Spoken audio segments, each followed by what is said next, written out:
नमस्ते। आज हम भगवत गीता के दूसरे अध्याय के गहरे ज्ञान को समझने वाले हैं, वो भी बिल्कुल आसान, सीधी सादी भाषा में।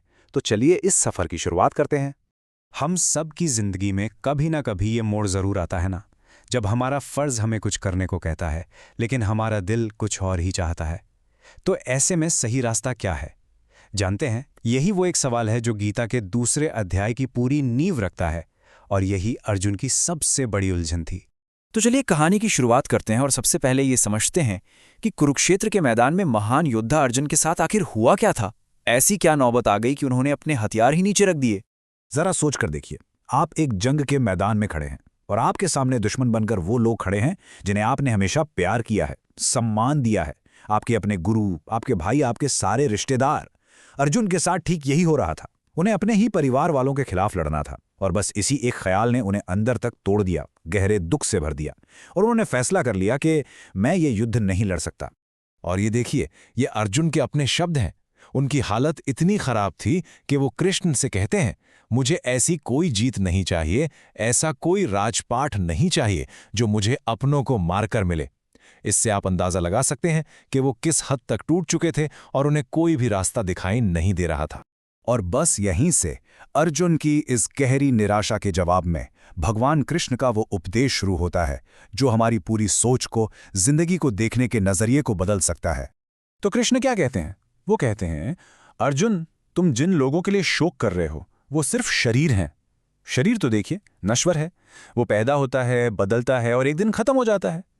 लेकिन इंसान की जो असली पहचान है, यानी आत्मा, वो अविनाशी है। वो हमेशा से है और हमेशा रहेगी। उसे कोई हथियार काट नहीं सकता, आग जला नहीं सकती, वो कभी भी नष्ट नहीं होती। और दोस्तों, सच कहूं तो यही गीता का सबसे पहला और सबसे बड़ा ज्ञान है। यही वो नींव है जिस पर बाकी सारी फिलॉसफी टिकी है। ये हमें सिखाता है कि हम सिर्फ ये हार्ड मांस का शरीर नहीं है, हम वो अमर आत्मा हैं जो इस शरीर के अंदर रहती है। और ये एक समझ मौत और जिंदगी को देखने का हमारा पूरा का पूरा नजरिया ही बदल देती है। और इस गहरी बात को समझाने के लिए कृष्ण एक बहुत ही खूबसूरत, बहुत ही सिंपल सा उदाहरण देते हैं।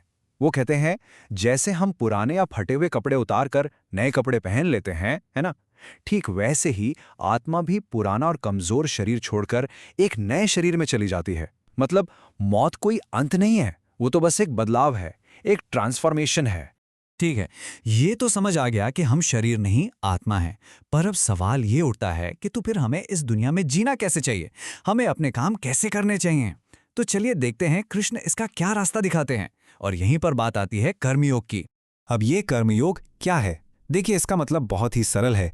अपना काम, अपनी ड्यूटी पूरी ईमानदारी और लगन से करो, लेकिन उसके नतीजे से, उसके फल से अटैच मत हो। बस काम करो, फल की चिंता बिल्कुल मत करो।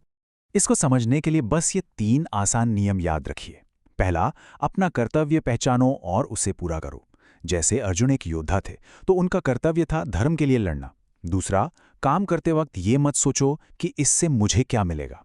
और तीसरा, नतीजा कुछ भी हो, आप जीतो या हारो, अपने मन को शांत रखो, स्थिर रखो। और ये जो एक लाइन है ना, ये कर्मयोग का आप कह सकते हैं कि पूरा निचोड़ है। हमारा कंट्रोल सिर्फ और सिर्फ हमारे एक्शन पर है, हमारे काम पर है। उसके रिजल्ट पर हमारा कोई कंट्रोल नहीं है। और जिस पल हम ये बात समझ जाते हैं, हमारी आधी चिंता और सारा तनाव अपने आप खत्म हो जाता है। तो अब सोचिए, जो इंसान आत्मा का ज्ञान समझ ले और कर्म योग के रास्ते पर चले, वो आखिर कैसा बन जाता है? कृष्ण उसके लिए एक बहुत ही खास शब्द इस्तेमाल करते हैं, स्थित प्रज्ञा। यानी वो इंसान जिसकी बुद्धि स्थिर हो चुकी है। तो कौन है ये स्थित प्रज्ञ? ये वो इंसान है जिसका मन सुख दुख, अच्छा बुरा, सर्दी गर्मी, किसी भी हालत में डगमगाता नहीं है। वो हर सिचुएशन में शांत और बैलेंस्ड रहता है। ये गीता के हिसाब से एक इंसान की सबसे आइडियल स्टेट है। कृष्ण बताते हैं कि ऐसे इंसान में क्या क्या खूबियां होती हैं। वो सुख में बहुत ज़्यादा उछलता नहीं है और दुख में पूरी तरह टूट नहीं जाता। उसकी इंद्रियां यानी उसके सेंसेस उसके काबू में होते हैं। वो इच्छा, डर और गुस्से जैसी चीज़ों से आज़ाद हो चुका होता है। उसका किसी से बहुत ज़्यादा अटैचमेंट या मोह नहीं होता। वो हर हाल में बस शांत और बैलेंस्ड रहता है। अब आप शायद सोच रहे होंगे कि ये हजारों साल पुरानी बातें आज की तारीख में हमारे किस काम की हैं?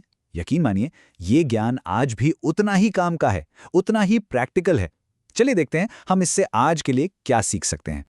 पहली और सबसे बड़ी सीख, अगली बार जब जिंदगी में कोई बहुत बड़ी मुश्किल आए ना, तो खुद को बस ये याद दिलाना कि हर परेशानी टेम्पररी है। वो शरीर की तरह है, आज है कल चली जाएगी।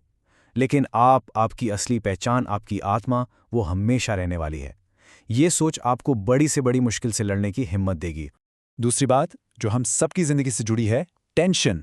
हमारी आधे से ज़्यादा टेंशन तो रिजल्ट की चिंता में ही होती है ना?